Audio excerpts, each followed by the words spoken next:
Hola, ¿qué tal? Bienvenidos una vez más, una tarde más de pláticas agradables con el queridísimo Juan Carlos Campuzano. Querido Juan, ¿cómo estás? Bien, excelente, feliz de estar contigo. Qué gusto estar acá otra vez platicando de nuestras pasiones de Batman y de Drácula, caramba. Y en una tarde lluviosa como esta se Como esta, antoja. ¿verdad? Se antojan, Es muy bien. excelente, sí. Tardes góticas, quizá. Tarde gótica. Muy bien, oye, pues vamos a comenzar el día de hoy porque hay un par de temas que son sumamente importantes en esta relación de Batman y Drácula. Primero, la condición vampírica, ¿no? Y esta transformación, que es algo que vamos a abordar el día de hoy, ¿no? Y de dónde sale esta condición vampírica, ¿no? Una condición vampírica que puede ser también el límite, Sí, ¿verdad? El límite entre lo que sería las creencias, la manera como configuraba el mal en el pasado sí. y cómo empieza a penetrar en la modernidad próxima al siglo XX, que es muy interesante. Claro. Y esto además se ve representado en un personaje que es extraordinario, que es el famosísimo Man-Bat, ¿no? Que es al revés de Batman, Man-Bat, Exacto. ¿no? Que los editores de DC Comics lo llaman el reflejo trágico del hombre murciélago, así le Me llaman, el encanta, reflejo me trágico. encanta, me encanta. Hablando de reflejos que algo tendrá que ver con el vampiro, ¿no? Exacto, exacto, sí. Muy bien, bueno, pues entonces vámonos a la charla que preparamos el día de hoy, ¿no? Precisamente, pues de estas dos pasiones que tanto nos encantan, ¿no? Drácula y Batman y cómo se van intersectando. Recordemos que esta es una serie donde estamos tratando de encontrar un poco la genealogía de estos dos personajes, donde se van intersectando y demás, porque, bueno, finalmente son dos de los personajes más reconocidos y populares alrededor de todo el mundo, y eso no es cosa fácil, ¿no, querido Juan? No es cosa fácil y que además se extiende, su genealogía y su historia se extiende en mucho tiempo, más allá incluso del siglo XIX, que es lo importante. Así es. Y vámonos a hablar precisamente de un poquito los orígenes de esta cuestión del vampirismo, ¿no? Stoker, para cerrar un poco, Stoker para mí me parece que es un embudo, ¿no? En muchos sentidos, ¿no? Porque Stoker no se inventa el vampiro, él no inventa ni el mito del vampiro, ni las condiciones vampíricas, ni nada. Él simplemente es un tipo que durante 7 años hace una profunda investigación de un chorro de referencias, ¿no? Entre folclore europeo, antiguo, más, recordemos que él era agente de teatro, ¿no? Entonces él estuvo muy metido en obras teatrales, sobre todo en la representación de Mefistófeles, ¿no? Entonces hay un Sí, sí. chorro de referencias que él va retomando y literalmente las mete en una licuadora, le prende y las sirve bien fría y se llama Drácula, ¿no? Es una mezcla de un Tal cual. chorro de cosas. Pero hay que entender, porque el vampiro que hoy conocemos en nuestra cultura popular, por alguna razón, y tiene que ver más con el empuje de los medios, se ha vinculado más con una cuestión viral, ¿no? Como si el vampiro, al igual que el zombie, fuera una cuestión de contagio, ¿no? Inclusive hemos visto en ciertas tramas de Batman, ¿no? Donde es un tema de contagio, el vampirismo, ¿no? Ahora sí que tú las traes, yo te la pego y ahora tú las traes y entonces te vas a contagiar. Pero en términos generales lo que hace Stoker es más bien retratar una cuestión de un pacto perverso con el diablo, ¿no? Sí. Esto es lo que representa el vampiro, ¿no? Inclusive el personaje Lucy es el más importante de la novela para representar esto, porque es el que vemos esta degradación del bien, ¿no? Y cómo se va convirtiendo y degradando en un ente del mal pavoroso, ¿no? Donde lejos de ser una imagen cándida de la chica virginal victoriana, ¿no? Ahora se convierte en una depredadora de niños, ¿no? Y cuando digo depredadora de niños es en el más literal de los sentidos, porque ella los muerde, los ataca como una vampira sedienta de sangre, ¿no? Lucy, la famosa Lucy Westenra. Así es. Westenra, así es. Entonces, bueno, para Stoker es muy claro el vínculo con el mal. Y hablando de Lucy, es un poco esta transformación, ¿no? Porque recordemos que Drácula en la novela tiene un pacto con el diablo, literalmente, nunca mejor utilizado el término porque estamos hablando de literatura. Dice Stoker que el conde Drácula perteneció a la escolomancia, que es esta escuela donde hay 10 estudiantes del diablo, donde el diablo les enseña las artes oscuras, y al final del día deja ir a 9 y se queda con uno como tributo a esto, y ese tributo, ese es Drácula. Entonces aquí hay un intercambio completamente entre un pacto fáustico, ¿no? Aquí tenemos al conde Drácula vendiendo su alma al diablo por conocimiento, ¿no? Y eso lo transforma en un ente diabólico. Ahora, cuando él empieza a transformar a otras, porque en términos generales solamente transforma a femeninas, no hay ninguna transformación masculina en la novela, ¿no? Ay, qué interesante, eso no sabía. Aparecen al principio, ¿te acuerdas? En el castillo las tres hermanas. Sí, correcto. Que se dicen hermanas o novias, ¿no? Porque las traducciones cambian. E inclusive también se habla de espectros horrorosos en términos generales, es lo que habla Stoker en la novela, pero estamos hablando de estas 3 mujeres vampiro que habitan el castillo, luego se va contra Lucy, y luego se va contra Emina, pero no hay ninguna evidencia de que haya atacado a Jonathan Harker, por ejemplo. Mucho se ha especulado, ¿no? De que sí lo ataca, pero no hay ninguna evidencia como tal, ¿no? De que él haya sido mordido por el conde. Entonces, eso es más bien, le pertenece al cine. Pero al final del día lo que vemos es esta degradación del ser, ¿no? Donde termina muriendo el ser humano y de la muerte regresa de la tumba. Este es un ente que se levanta de la tumba, no es un ente hermoso, ¿no? Como lo pinta el cine. Este es un cuerpo putrefacto que se levanta de la tumba y acechar. Creo que lo aterrador del vampiro es eso, que viene a acechar a la gente que amaba. Ah, excelente. Eso es además eso es romanticismo, eso es romántico. Pues imagínate, porque de repente tú como ser viviente pierdes a una persona muy amada y no nada más tienes que librar con eso, sino que ahora encima de todo regresa la muerte para perseguirte, ¿no? Entonces creo que ahí está lo verdadero aterrador del vampiro, ¿no? Y nada más para aprovechar la excelente imagen anterior del exorcista, William Peter Blatty incluso llegó también a manejar esta idea de que los vampiros serían también como demonios menores. El demonio, no sé si estés de acuerdo, y el demonio menor es esencial en la novela del exorcista, porque quienes hemos leído la novela y comparada con la película, resulta que en la mayor parte de la película ellos tienen la creencia de que están hablando con el mismísimo Satanás, con el patrón, y si tú recuerdas, en realidad es la intervención de Pazuzu, que es un demonio menor, y el demonio menor los quiere convencer de que es el mismísimo Satanás. El mismísimo demonios menores. Exacto. Y esta parte es bien interesante porque justo lo que dices hace todo el sentido con la novela, porque en la novela el tema del vampirismo es un tema de posesión demoníaca. ¿No? Eso es lo que yo quería que tú comentas, es la posesión. Exacto. Y es un tema de posesión demoníaca y por eso es que pues Drácula es repelido con imágenes pues tan propias de la Iglesia Católica, ¿no? Allá hay una cruz y entonces eso es lo que lo aterra. Drácula no le aterra la cruz nada más porque sí, o sea, hay una condición demoníaca intrínseca que además se ha ido perdiendo con el paso del vampiro a los medios, porque bueno, ahora con los vampiros románticos, te digo que ya las traes tú y entonces ya eres vampiro, entonces se ha perdido esta cuestión. Los de Anne Rice, los vampiros de Anne Rice. Exacto.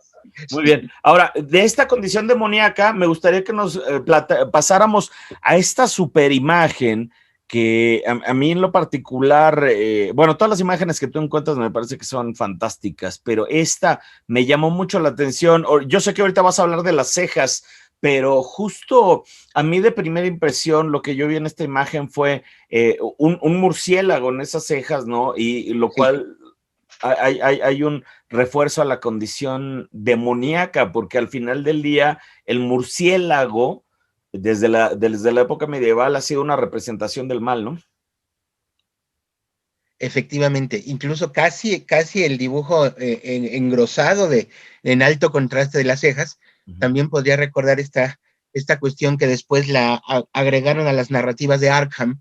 No sé si tú recuerdes en la novela gráfica de Dave McKean, la mancha de Rorschach. ¿Te acuerdas de la mancha de Rorschach que hace alas de murciélago? Sí. Fue una cosa hermosa que hizo Dave McKean para el guión de Grant Morrison. Ese arte lo vamos a tener que analizar porque me parece que es hermosísima esa novela lo que hizo Dave McKean con el guión de Grant Morrison para Arkham. Y particularmente la portada es extraordinaria, ¿no? Maravillosa, es maravillosa. Y tiene es casi fotográfica, ¿no? Y tiene cosas del romanticismo, también retoma elementos retro del romanticismo, sí. Así es. Estamos viendo entonces uno de los retratos de un personaje que yo amo, o sea, aparte de amar a Batman y aparte de que es mi obsesión, resulta que a los superhéroes, desde los años 30 para acá, a los superhéroes hoy en día se les estigmatiza y se les ataca y se les parodia en un sentido que son demasiado buenos, demasiado perfectos, no, son incorruptibles, eso tú bien lo sabes. Sí. Me acuerdo cuando recién nos conocíamos que decías, qué hueva me da Superman porque es como el Boy Scout, ¿verdad? ¿Te acuerdas? Me sigue dando hueva, la verdad. Tengo que decir que me gusta más el Superman de Zack Snyder, porque precisamente deja de ser ese super niño bueno, super tonto, ¿no? Eso nunca se me va a olvidar la primera vez que me diste tu perfil de Superman, de cómo te daba hueva, que era tan bueno, tan moral, que siempre va a salvar a la humanidad. Entonces eso es. Entonces lo que hoy es materia de poner a los superhéroes en la hoguera es precisamente que no son humanos, porque no se puede ser bueno todo el tiempo, así como los errores de un ser humano pueden llevar a catástrofes, a tragedias. Entonces estamos viendo a Kirk Langstrom, el doctor Kirk Langstrom, que siendo un admirador de Batman, porque habitan en Ciudad Gótica, Kirk Langstrom su mayor pasión de su vida es los murciélagos. Él en la narrativa de Ciudad Gótica es el experto mundial en la orden Quiróptero y adora a los murciélagos, dedica su vida entera al estudio de los murciélagos, desde la zoología, desde el conocimiento de la veterinaria, sabe perfectamente la anatomía y la fisiología del murciélago, y él en su vida privada lleva un atuendo de Drácula, que es maravilloso. Lleva su capa, vemos su cabello, que el cabello con las entradas nos recuerda un poco a Christopher Lee. Sin duda. Es un hombre apasionado del murciélago, pero al mismo tiempo él ha seguido, uno de sus hobbies es que ha seguido al pie de la letra todo lo que ha hecho Batman. Órale. Y entonces admira la parte de Batman como héroe, pero hay una viñeta que me encanta en Detective 400, donde él dice, Batman es solamente un ser con un traje de murciélago. Y ese es el parteaguas, ¿no? Así, lo reduce a eso, ¿no? Eso, lo reduce a un traje vistoso que causa temor en los criminales, pero él dice, ojalá y hubiera un murciélago auténtico que combatiera el crimen. Fíjate en la frase. Sí, claro, no una analogía, sino la cosa real, ¿no? La cosa real. Entonces, para mí es otro tipo de héroe que yo amo, porque este señor es un ser culto, un científico, tiene una ambición desmedida, y él toma la decisión de inocularse con un extracto de glándula de murciélago, porque lo que él quiere probar es que el poder de ecolocación del murciélago, de la manera como el murciélago puede inspeccionar su entorno como un sonar, quiere transferirla a la fisiología humana. Ahí es donde tenemos ya la línea que nos separa de Drácula como leyenda e inicia la modernidad, en el sentido que tú sabes bien de cómo los relatos de la modernidad son el ser humano que quiere ser Dios, como lo narró Mary Shelley en Frankenstein, que Víctor Frankenstein lo pagó muy caro, como el científico quiere ser como Dios, o sea, modificar la naturaleza. Es justo lo que quiero yo decir, porque aquí ya entra esta figura del científico loco, ¿no? Correcto. Twisted Science. Y le digo loco porque la media lo ha puesto así, ¿no? Pero es como bien dices, este científico tan ambicioso de poder que quiere ir más allá, que si te fijas no es otra cosa más lo que Drácula hace, ¿no? Que es Exacto. un tipo que sabe tanto, tanto, tanto y la ciencia es conocimiento. Entonces es un científico y que quiere más, que está dispuesto a vender su alma al diablo, Correcto. ¿no? Por ir, ¿no? Por esas artes oscuras, que ojo, las artes oscuras en la época medieval hoy se llaman pues medicina, se llaman biología, se llaman un chorro de cosas que a nadie ya sorprende y es más, a muchos aburren, pero la misma alquimia, ¿no? De La antes alquimia, hoy eso iba a es decir, química, excelente ¿no? alquimia, eso iba a decir yo, la alquimia como intermedio, porque tú sabes que la alquimia es una plataforma que ve al pasado, que en cierta forma también tiene algo de oscuro, de Claro, arcano, de claro, superstición, y ve claro. hacia la ciencia. Oye, me encanta porque además termina otra vez mezclándose esta sensación de poder, ¿no? Con conocimiento, pero con Sí, lo malo, sí, ¿no? O sea, como que hay una moraleja, porque me parece que eso es muy católico, ¿no? Si sabes mucho, entonces es malo. se te Tú castigará, sí. te castigarás si sabes mucho, ¿no? Y algo de esto es fáustico, tú recordarás también algo de esto es fáustico, porque si Mefistófeles o Lucifer viene y te tienta, ¿qué es lo que te va a decir? ¿Qué le diría al doctor Langstrom? Si quieres que no tenga límite tu conocimiento, entonces no peles a Dios, ¿no? Sí, sigue por la senda de Ve por Satanás. él, ve por él. Exacto, Me exactamente. encanta. Bueno, pues ahí está, ahí están muy claros los nexos, ¿no? Contra lo malo y esta persecución del poder a través del conocimiento, ¿no? Y entonces, en un tono maravilloso que escribe Frank Robbins, por cierto, tengo que mencionar que el autor y los guiones de origen de Man-Bat se Ujú, los debemos a Frank Robbins, ujú, quien entra a trabajar bajo la supervisión de Denny O'Neil. ujú. Denny O'Neil ya tenía, ya era como el staff writer de Batman en el año Sí, 69-70, pero Frank Robbins crea a Man-Bat bajo estas premisas qué maravilla. y sobre todo con una cosa que también, no sé si estés de acuerdo que es muy importante, no, los personajes que amamos, tú que amas a Drácula, los personajes que amamos nunca son tan perfectos como para no preguntarse si algún día romperán las reglas de la moral, del civismo, si algún día Sí, harán daño a sus semejantes. Eso es lo que sí, los hace interesantes. sí, El hecho de que puedan incluso arrepentirse de lo que ambicionan. Eso es lo claro, que le pasó a Langstrom. claro. Pero en el marco todavía que es muy santurrón de los cómics de DC de los 70s, Sí, entonces Frank Robbins tiene que poner a Man-Bat en una perspectiva y en una disyuntiva. Él admira a Batman, él no es un criminal, pero quiere demostrar que si se convierte en un murciélago, será un crime fighter mucho más poderoso que Batman.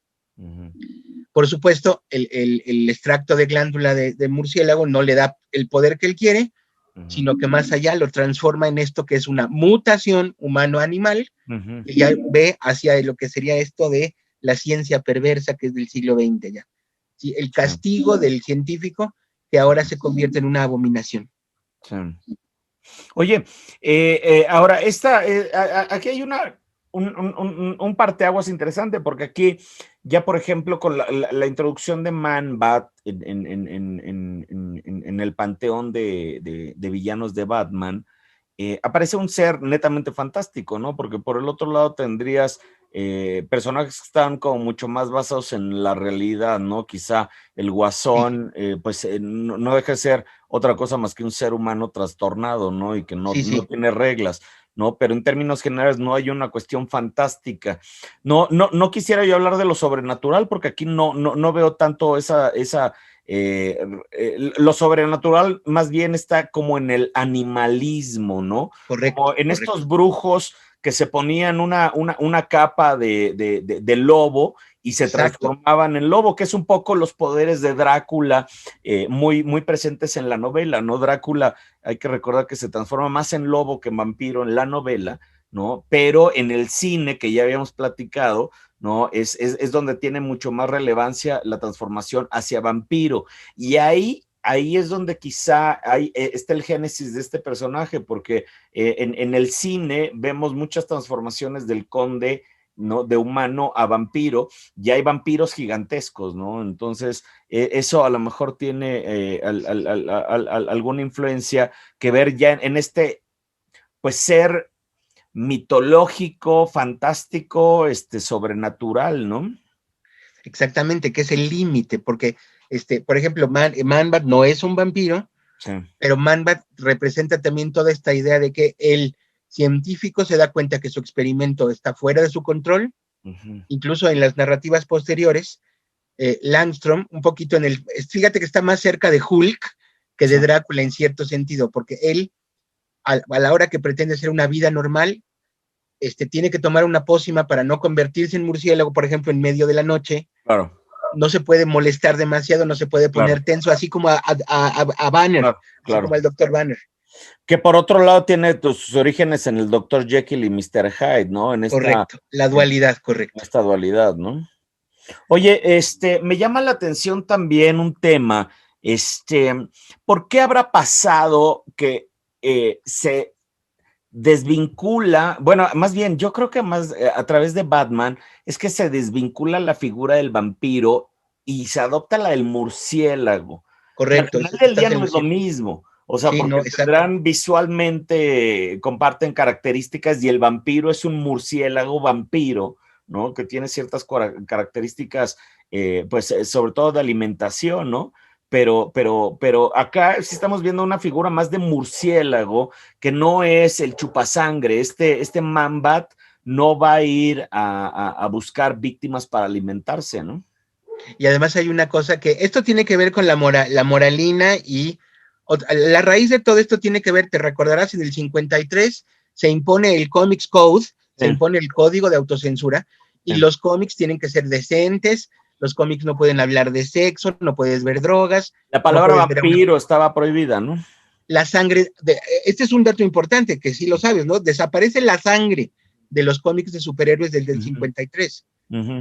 Nada más para darte un dato que es estremecedor, entre paréntesis, ahora que Neil Adams es un gran maestro y tiene su propia empresa, cuando le piden que vuelva a dibujar a Batman, él pone sus condiciones. ¿Y qué crees? La última novela gráfica que dibujó de Batman, que se llama Odyssey, pone a Batman peleando y termina empapado de sangre. Él decía que no le permitían poner sangre en las viñetas de Batman en el 70, 71. Él quería gore, ¿no? Exacto, y él para él es una venganza de la moralina de DC. Entonces déjame decirte una cosa, vienen los 50s, limpian la figura de Batman, lo convierten en una figura paterna con Robin, desaparece la idea de que debe haber sangre, o sea, el vampiro desaparece y el murciélago es eso, un costume, una indumentaria. Pero fíjate, lo que estás diciendo me parece que es bien importante, porque entonces ahí se le quita lo diabólico a la figura siniestra. Se mantiene la figura siniestra, pero ya no mantiene el significado. Carece ya de significado. Y otra cosa que viene a anular a Drácula, y qué bueno que ya mencionaste el asunto de que Drácula muerde a las chicas, y que hay cierto elemento de erótico, cierta cuestión de atracción totalmente fatal sexual. Pues, ¿qué crees? El doctor Langstrom está felizmente casado. El doctor Langstrom no anda buscando sexo ni mujeres, porque adora a su esposa, Franchine Langstrom, su esposa legítima. La quiere tanto y la ama tanto, que ¿qué crees que hizo? Mucho en la línea del The Bride of Frankenstein, el propio Langstrom inocula a su mujer y la convierte en su pareja murciélago, fíjate. Esa línea narrativa la explota muy bien la serie animada de Drácula del 92. Es correcto. Sí, hace una muy buena adaptación de esto que me estás contando. Exacto, que ese podría ser el tema final de este ciclo, sí. Me encanta. Oye, nada más, antes de cambiar la viñeta, me encanta la manera en que está dibujada y esta portada. ¿Será acuarela? A mí me parece que los tonos que van porque aquí la idea es, Neil Adams los pone a ellos gigantes y abajo están como gigantes parados en Ciudad Gótica. Sí. Y a mí sí me parece que es algo parecido a la acuarela para darle la luz urbana y la luz de la luna. Me encanta. Está fantástica esta imagen. Qué bárbaro. Bueno, pues entonces pasemos al tema, porque esto ya es el interior, ¿no? Entonces, cuando Batman empieza a investigar los orígenes y el perfil de Langstrom, se da cuenta que está por conocer al mayor y principal experto en la orden quiróptera del mundo, incluso lo dice así en el cómic. Y él, durante su transformación, está trabajando en una curaduría muy ambiciosa en el Museo de Arte Natural de Ciudad Gótica, en donde incluso él va a, como puedes ver en la viñeta de la derecha, encuentra un ejemplar auténtico del más grande murciélago del mundo, el Flying Fox, el zorro volador que se le llama al vampiro más, perdón, al murciélago más grande del mundo. Que alcanza varios metros de... Y sí. Entonces, aquí lo que me encanta es que Langstrom y parte de los guionistas lo que hacen también es generar al murciélago también como un agente de historia cultural. Sí. En la viñeta de abajo puedes ver la máscara china. Sí. Tú sabes que China es la única nación, la única cultura donde el vampiro no es siniestro, no es diabólico, sino un signo de buenaventura, si sabes, ¿no? El murciélago en China es una señal de buenaventura. Creo que es una mala referencia con el que ya virus. Se echó a perder con el coronavirus. Se echó a perder con el coronavirus, porque sí, murciélagos y China no es una buena referencia, pero mira qué bueno que traes esto. No sabía yo de este significado en China del murciélago. Bueno, va tanto a eso que los chinos, cuando se están por casarse, los parientes de los novios les regalan un amuleto en forma de murciélago para desearles buena vida a los recién casados, ¿cómo ves? Los contrastes, ¿no? En China. Y además, hoy en día, si hablas de Wuhan y sopa de murciélago, ya se arruinó todo esto que acabamos. Eso ya no aplica, fíjate. todo esto nos ha cambiado el coronavirus. Fíjate, patas para arriba nos trae el coronavirus. Esta viñeta del final de esta página, luego pensé en ti para dedicártela, porque esta es la transformación parcial del Dr. Langstrom. Ya. O sea, él se va a transformar en 4 días completamente en murciélago, pero antes de que le salgan las alas, así literalmente, lo puedes ver con su traje y su capa de Drácula. Me encanta. Y está a punto de tomar un antídoto, porque esto es lo trágico de la historia. Involuntariamente Batman impide que él se cure. Ahí es donde se ligan trágicamente los dos personajes. ¡Ah, qué barbaridad! Puedes ver que está a punto de tomar el antídoto, y es el único antídoto que hay en ese vasito, y cuando Batman entra con su esposa... Oye, y se veía muy brilloso el piso, no hubo así nadie para limpiarlo y juntarlo. Exacto, para recuperar unas gotitas. Unas gotitas. Oye, me encanta esto. La imagen de hasta abajo es una locura, o sea, porque aquí vemos esta representación perfecta, porque además otra vez... ahora el frac, ¿no? Que ya habíamos visto del Drácula, ahora se transforma en un traje que no deja de ser este elemento de distinción social. Efectivamente, sí, que además, por cierto, en los años, principios de los años 2000, precisamente con estas variantes morales y toda esta necedad de todo lo políticamente correcto que ha atacado a DC y a Warner, a Man-Bat lo quisieron, por un lado lo quisieron archivar, y hoy en día hay guionistas que yo odio, que quieren hacerlo totalmente villano, y yo no estoy de acuerdo, porque tiene que haber ambigüedad moral, tiene que haber este conflicto moral, pero un gran guionista y dibujante, que es el hijo de Joe Kubert, Andy Kubert, a la hora de que retoma el personaje en un guión muy importante que lo enfrenta a Ra's al Ghul. De Ra's al Ghul podemos hablar en toda otra sesión. Sí. Cuando Ra's al Ghul se da cuenta del valor que tiene Langstrom, Ra's al Ghul lo va a torturar y lo va a chantajear para que le dé la fórmula para transformarse en murciélago. Sí. Porque Ra's al Ghul quiere hacer un ejército de Man-Bats. Imagínate qué locura, un ejército de Man-Bats. Ra's al Ghul cada vez lo veo más como Drácula. Ya llegaremos allá, pero es esta cuestión de quiero transformar a todo el mundo para tener un ejército de vampiros a mi disposición, ¿no? Imagínate ese guión. Y entonces en esa historia, que se llama Batman and Son, que es cuando aparece Damian, el hijo de Batman, ¿sí? Aparece Andy Kubert, que es el fiel seguidor del estilo de su padre. Sí. Cuando introduce a Langstrom, le vuelve a poner su capa de Drácula, se ve aristócrata, se ve elegante, Sí. ¿sí? Es maravillosa esa historia, se llama Batman and Son, se llama, que dibujó Andy Kubert. Me encanta, qué buenas referencias. Y esta, bueno, pues esta es una chulada.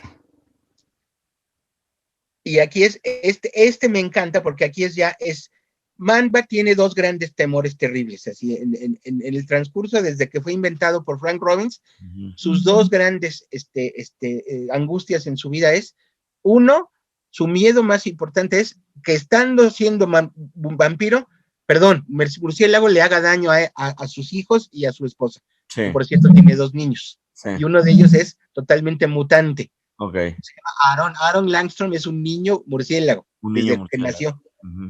Pero uno de sus miedos es hacerle daño involuntariamente a su A su familia, familia.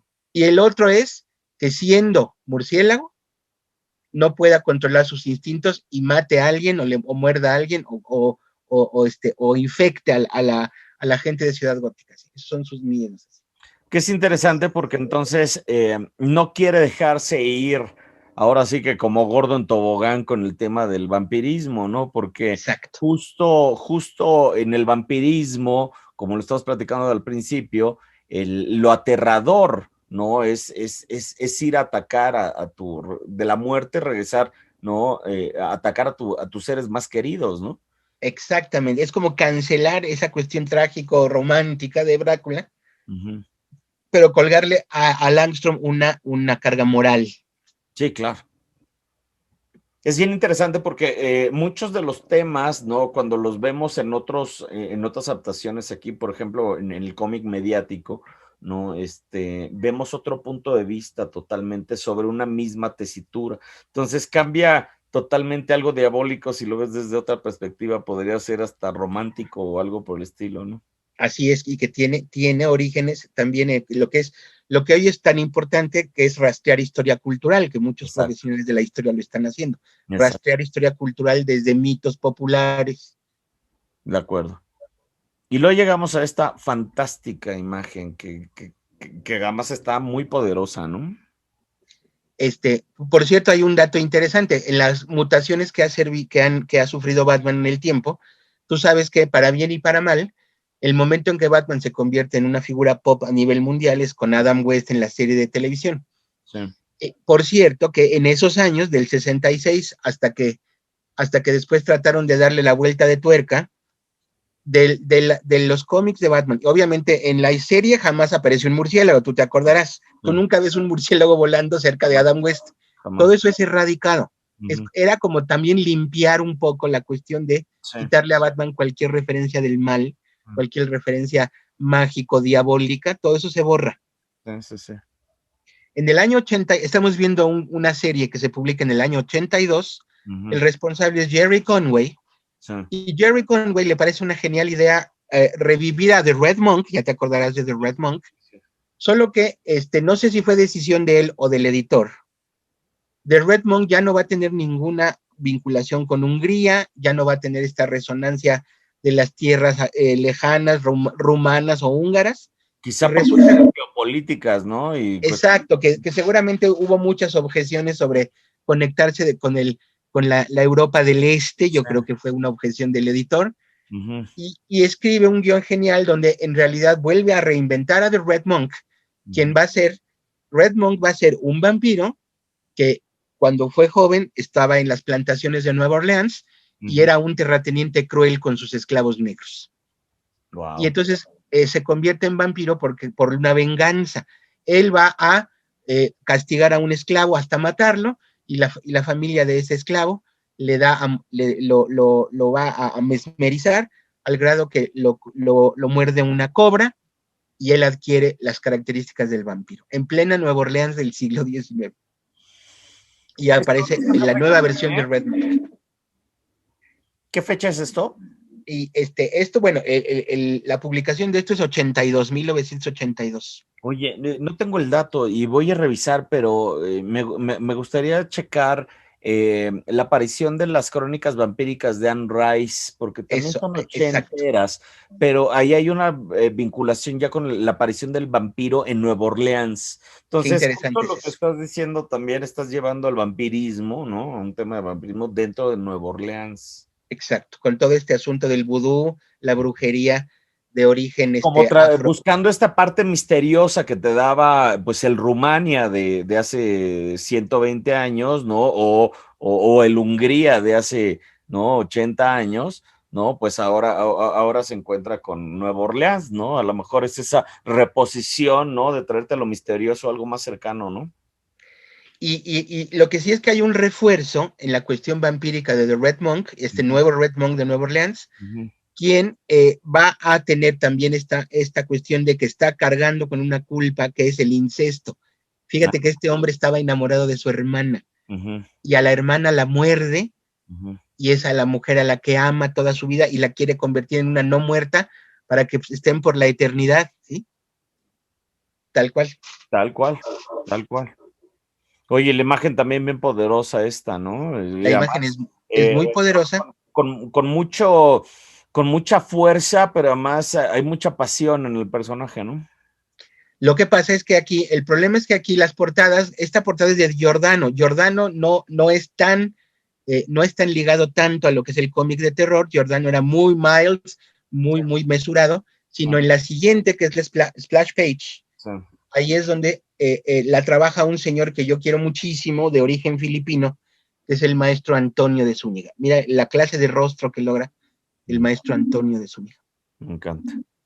Y aquí regresamos a la figura original que habíamos visto de Lucy, ¿no? Donde ya vemos esta transformación hacia lo malo, ¿no?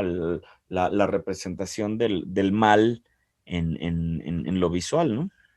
Y que además, siendo que también habría que mencionar que en estos años la figura de Batman está muy limpia, muy cívica, no tiene elementos ni gore, no tiene elementos, incluso sorprende que les hayan autorizado poner la sangre incluso en esta historia, en Sí. una época en que todavía Batman es muy bien portado, muy cívico, muy moral, ¿verdad? Sí. Oye, pero lo que me llama ahorita poderosamente la atención es que esto no pertenece al mundo de los Elseworlds.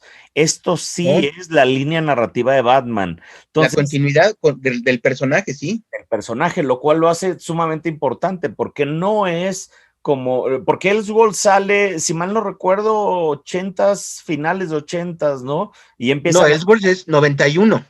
91, todavía más para Primera, atrás, y primera, precisamente ahí hay una historia con Batman Drácula y una serie de cosas que se va, que ya después platicaremos, pero sí, ya entra como en otra serie. Esto sí. va en la narrativa, no, ¿cuál es más canónica, la de Detective Comics o esta de Batman?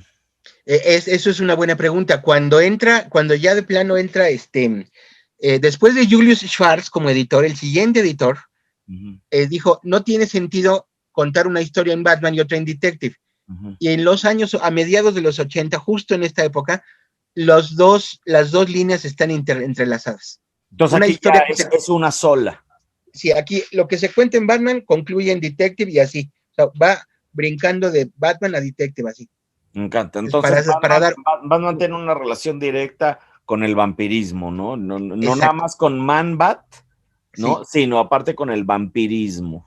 sí, porque incluso en los anales de DC hoy en día, en los anales y en la base de datos dice, esta historia está considerada la primer transformación en la vida de Batman en vampiro. Lo cual es una locura. Imagínate qué locura, año 82, y esto se presentó tanto en Batman como en Detective. Me encanta. Bien, y aquí está esto que nos estabas contando, ¿no? El Y Red Moon. entonces esto es maravilloso porque entonces aquí sí se van a tomar una serie de libertades. Yo no sé si estaba totalmente restringido a hablar de los signos cristianos. Uh-huh. El caso es que incluso en la historia se involucra un sacerdote a la Uh-huh. manera de Carras, a la manera del padre Carras, Sí. como el exorcista. Uh-huh. Pero el clímax es maravilloso porque Batman penetra en lo que es la antigua hacienda de Nueva Orleans para buscar al nuevo Red Monk. Ahí Sí. está la hermana, está Dala. Uh-huh. Y la lucha final se va a dar en una especie de altar como de misa negra. Me encanta. Y ahí están los crucifijos donde se van a ver cuerpos que están con la cruz invertida porque el Red Monk les extrae la sangre.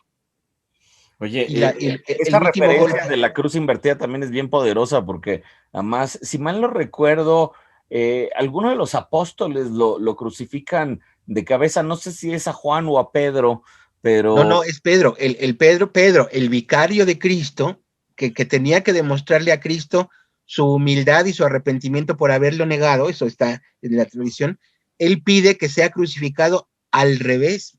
Y lo cual es increíble, pero no hay una connotación satánica ahí. No. Eso es bien interesante, cómo hay tantos signos que te pueden llevar al error, Sí. ¿sí?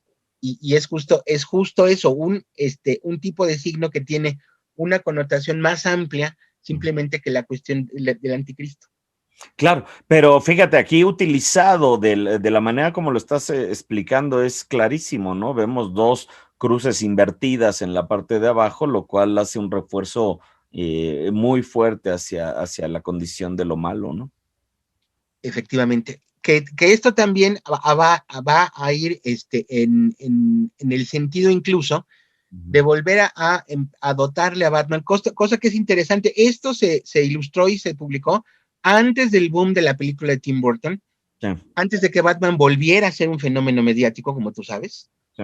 Incluso entre 1984 y la película de Tim Burton, Batman estaba también un poco en el limbo de medios, quiero decir. Existe solo en los cómics y solamente los muy clavados de cómics sabíamos estas cosas. Sí. Entonces, Sí, esta historia... aquí no se había hecho la transición hacia lo mainstream, porque además el cómic no era lo popular que ahorita es, donde hay hasta chavitas disfrazadas de superhéroes bailando en TikTok, ¿no? Exacto. Y con su camisa negra con el logo de Batman, exacto. O no, en cosplay, ya olvídate de la camisa, porque o sea, ellas ya adoptan el personaje, porque ahorita está de moda, ¿no? Entonces salen de, no sé, Batwoman o cualquier cosa y están haciendo cosplay, pero en TikTok, lo cual es, bueno, pues yo no sé, tengo mis dudas. Oye, esta fue nuestra última viñeta. Me encantó. Oye, qué locura, qué imágenes encontraste el día de hoy, me parecieron fantásticas y sin duda alguna es sumamente interesante recalcar que esto es línea oficial de la narrativa de Batman. Sí, o sea, Batman y lo vampírico, la condición vampírica, van muy de la mano, lo cual, bueno, pues otra vez refuerza la relación poderosa que existe entre Drácula y el hombre murciélago. Precisamente, convirtiéndola a las dos criaturas paralelas, ¿te das cuenta? No se debe confundir al vampiro y al murciélago, como tú bien sabes. Así es. Pero crean una vida que podría ser paralela. Que, por cierto, Batman nunca vuelve a ser vampiro y la siguiente incursión vampírica de Batman va a existir en otro universo, en un Elseworlds, como tú sabes, que va a ser la historia que va a escribir Doug Moench, ilustrada por Kelly Jones. Que ya después platicaremos de esa, que por cierto, deberíamos de platicar de esa la siguiente semana. Red Rain, deberíamos platicar de Red Rain. Sí, porque ese es un favorito de los fans, ¿no? Exacto, y se considera hoy de culto, así de culto. Muy bien. Bueno, pues querido Juan, ha sido un verdadero privilegio platicar de Batman, de Drácula y de lo malo contigo el día de hoy. Ha sido, sí, no, y esto es lo que a nosotros nos da vida, ¿verdad, Enrique? Hablar de esto es lo que nos da vida. Este es motorcito. ¿No? Te agradezco muchísimo. Querido Juan, te mando un fuerte abrazo y nos vemos la siguiente. La siguiente estamos por aquí, con todo gusto. Muchas gracias. Y a todos los demás, si les gusta este contenido, no olviden dejarnos un like y suscribirse al canal para seguir apoyando estas charlas. Muchísimas gracias. Sus likes, por favor, sus likes. Exacto. Ese like, nos gustan los likes. Like por el like. Muy bien. Gracias, querido Juan. Gracias a ti, Enrique. Hasta pronto.